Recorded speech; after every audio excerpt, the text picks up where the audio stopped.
On the basis of object verb are divided into two part.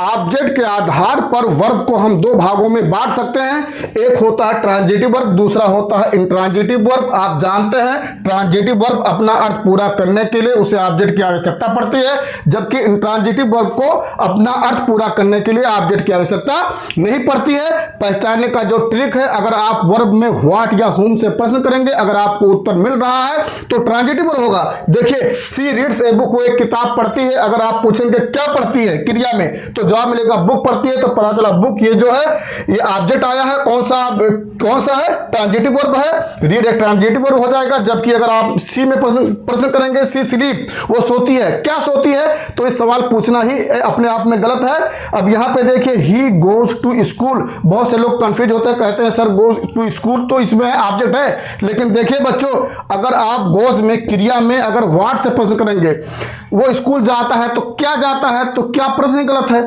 और उसके बाद किसको जाता है, इसका भी हमें उत्तर नहीं मिलता, ये भी गलत है। तो क्या और किसको से ये अपने आप में एक निरर्थक प्रश्न है।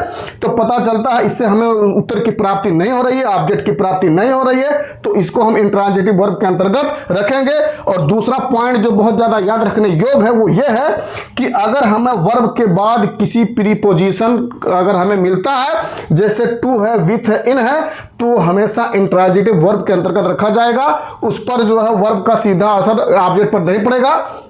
देखिए, ही गोज टू, तो गोज के बाद टू एक प्रीपोजिशन आया है, इसलिए सदैव हम इनको इंट्रांजिटिव वर्ब के अंतर्गत रखेंगे।